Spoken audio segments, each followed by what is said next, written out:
We are both foreigners living in Czech Republic, right? Yeah. We are just speaking about live and say, and during the break, we are trying to explain to Marina what is live and say, which also for me as a French guy, some people are telling me it's like crepe or balachinki, which is absolutely not true. Don't believe that. But anyway, the Czech food for a French guy is a bit something specific. What do you like in Czechia? Tell me. I don't know what you're talking about. I lived in the UK for 20 years before coming to the Czech Republic, and food here is fantastic. I can tell you that. Yeah, different points of view, right? So you like food. I love food. Good. What else do you like in Czechia? I love most things. I love the city of Prague. I think it's absolutely stunning. Mm-hmm.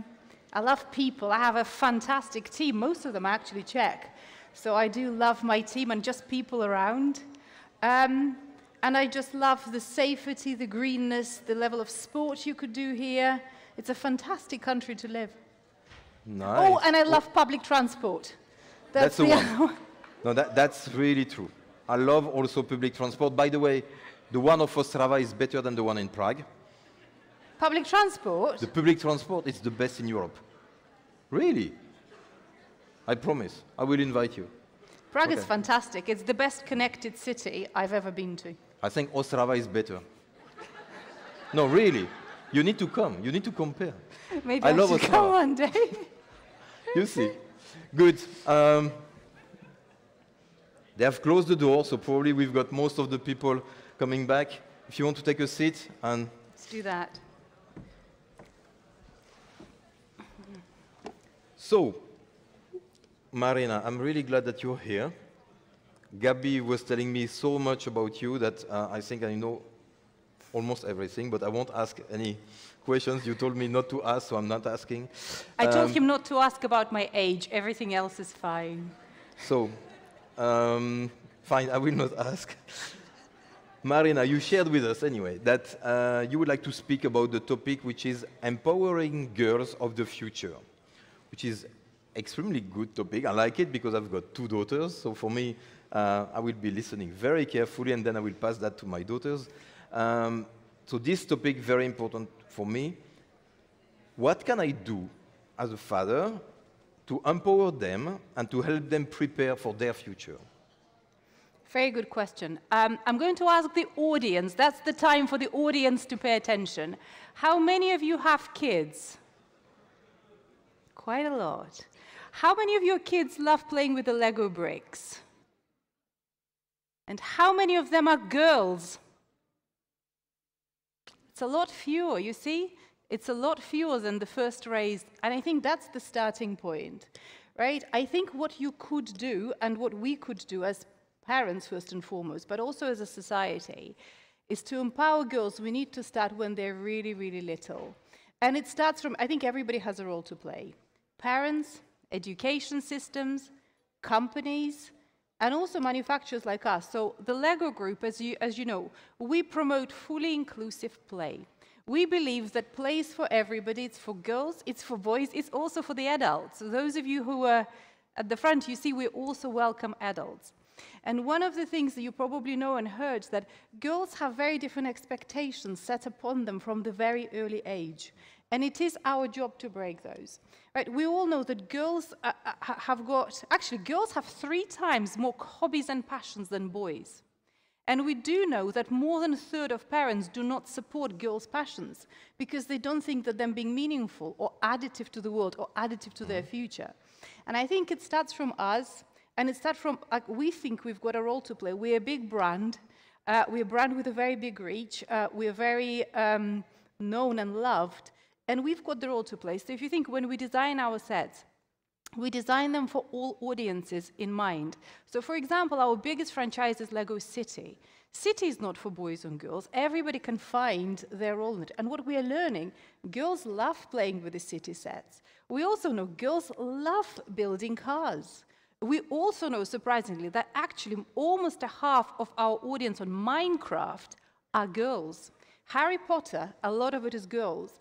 So actually, I think knowing that, and also the way we build the product and market them, we always make sure that every girl can find themselves in our product. Because to us, building is for everybody, and inclusive play is for everybody. So I think as a parent, the first thing you need to do is not to impose any stereotypes on your girls, because we know that girls have higher and different expectations than boys. Boys play longer than girls. Girls are expected to do better at school by their parents than boys are.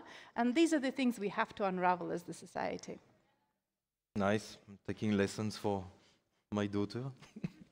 So you mentioned that the way we play with girls, or the kids in general, can influence the future behaviors and their personal development. Can we really believe that an inclusive play will be closing the gender pay gap in the future? Well, you can't say that this particular activity alone would do, but I think it is a part of the whole system, right? And we need to start addressing all of the elements of the system. So, just give an example. Lego Group, we have about 3,500 people that work with us, so 3,500 colleagues in the Czech Republic, right? And the composition of our workforce is about 50-50. So 50% of them male, 50% of them are female. If you look at the management structure, so if you look at our trading office, so it's people not manufacturing, more than 50% of our managers and senior leaders are ladies, so they're female. So actually 56% are female. If you then look into our factories, it's a different picture. So we're really struggling for jobs with technical skill. We are struggling to find ladies. And I think that shows the problem. It starts from expectations of parents, how the children are playing, what toys they're being bought for when they're little and don't make their own decisions, to the schools, what schools teach them. And I remember my own experience. I remember very, very vividly, when I was a schoolgirl, I was told that physics, you don't need to worry about it. Like, I don't need to worry about physics. I don't need to worry about how the world works, right? I need to focus on history and languages and music. And that wasn't that long ago. And I do think, well, of course, you can't just say the inclusive play, but inclusivity overall, that you shouldn't say this activity is for girls and this activity is for boys. Everybody has opportunity and ability to participate in all the activities. And I think that's why I think inclusivity is such a big area. Yeah, and I fully follow, because we have also a lot of difficulties to find women in technical positions in engineering, and but nice. I have 2 daughters and 1 son. You have 2 sons, if I'm not mistaken. I have 2 boys. As a businesswoman, do you have any strategies for raising them to be fully inclusive, both now and when they will be adults? Well, one of them is an adult. He's turning 21. So he's an adult. And the second one is 17. But I think, so I have 2 boys, and I've always felt that it's my job to raise feminist boys. And it's really interesting. When I say this, I can hear people question, like with a questioning face. And I say, and actually I heard of it like, why should you raise feminist boys? And I just want to make sure that people understand, feminist doesn't mean feminine. Feminist means that you believe and advocate for equal rights for men and women. So of course we all should be feminists. So I do believe my boys are feminists, and I've raised them like this. And my boys, thank you. And my boys knew from the very early age that mom has to work. Mom goes to work every day. And actually, mom loves her job. Right? It's not that she has to, right? Because like it's such a... She actually feels fulfilled by going to work. And they see their mom being happy at work, being fulfilled, being interested, being engaged. They see it, and that will be their expectations of their partners when they grow up as well. I think that's important. So quite often when we talk about empowerment, we talk about girls, but I think we also need to raise our boys so they support empowerment of girls. Very nice. I would say allies, but yeah, that's, I think boys should be allies. And absolutely allies, yeah.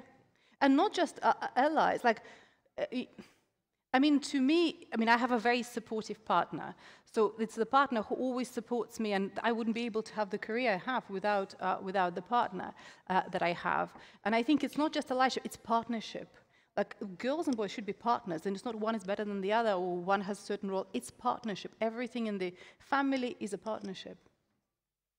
Nice. Some people believe that only strong women with sharp elbows can succeed in today's world. Would you agree with this? And could you share your own career path and how you approach that? Only strong women with sharp elbows can succeed in today's world, right?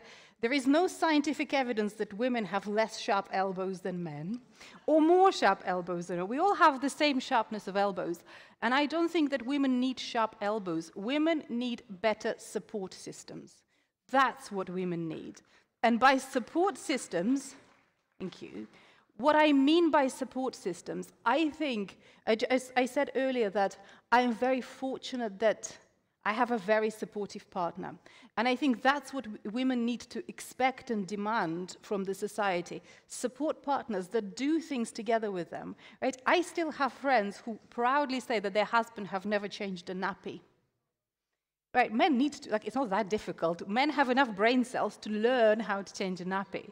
Right? So, and I think these are the expectations of men more so than women, that it's a support on all the household tasks, not necessarily on money, but raising children is a team sport. It's not a woman and a man job. So I think support system that starts from home is really important. Support system that goes into the workplace. Probably, I'm sure that you've sat through many talks and you know that the woman is at the lowest confidence ever is when she comes back from maternity leave. It's the lowest confidence point in her career and probably in one of her lifetimes. I remember I've had 2 kids and I came back when one of them was 4 months old. And I was at a point, like I had no idea what I was doing. So having supportive leader, having policies in the workplace that understand what a woman is going through, having ability to have flexibility, having ability to be given opportunities is so important during that time. So when we talk about sharp elbows, like frankly, no, like you can't just do it with the sharp elbows. You need people who support you. And I do think you need systems and mechanisms and workplaces that understand that. The thing is, I'll give an example. I've recruited one person twice into 2 different jobs, and twice she told me when I was extending her job offer, first time she told me that she was pregnant, and she told me that she fully expected me to withdraw the offer. First, it's illegal, I wouldn't have done that. But the second one, if I recruit somebody who I think have a fantastic potential, of course I will offer them, and I'll wait for them for a year, or whatever it takes for them to come back. And I've done it again for the second time, and this person is doing fantastically well. But this, I think, what it takes, the belief, the support, and consistent support throughout many groups, that's what will help a lot more than the sharp elbows. Agree?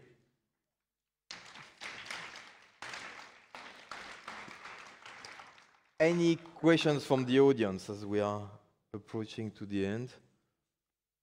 Raising hands. We have microphones prepared. I see a question in the middle, if somebody has a microphone.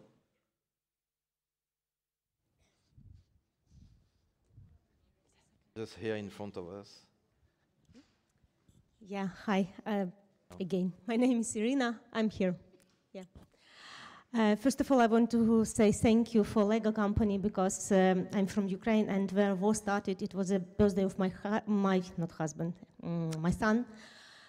So he was 10 years old, 24 of February, and I decided to buy for him Lego because he's passionate with Lego, and it was very expensive. And I thought about this week and said, should I buy or no? And so I bought this for him. And thanks God that I bought this for him because it was from Superman, this tower, newspaper tower, I forgot how does it call. And he spent all of this day building this tower, and it saved his mental health, to be honest. I have a lot of pictures, and I will very appreciate for end of my day for Lego companies as they created this very, very nice bridge, and he spent this time not thinking about rockets and bombs that fly, but about Lego. But my question's a little bit tricky, I think. It's about your last case. Don't you think that in your situation with this pregnant woman, if you will saw that she's not quite good for this position, yes, and you will tell her, no, we can't take you, but she was pregnant. Don't you think this situation can be turned from the point that, oh, you said this no because she was pregnant? It means, do you have some policy in your company that you describe or you given feedback to people why you can't work with them?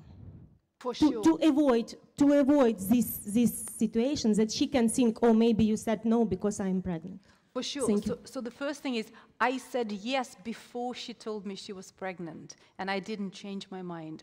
And of course, in every whether it's the Lego Group or every good company, you make decisions based on merit, right? You realize, is it the person right for the job? Is it the person right for the future development? Has the person got the right potential?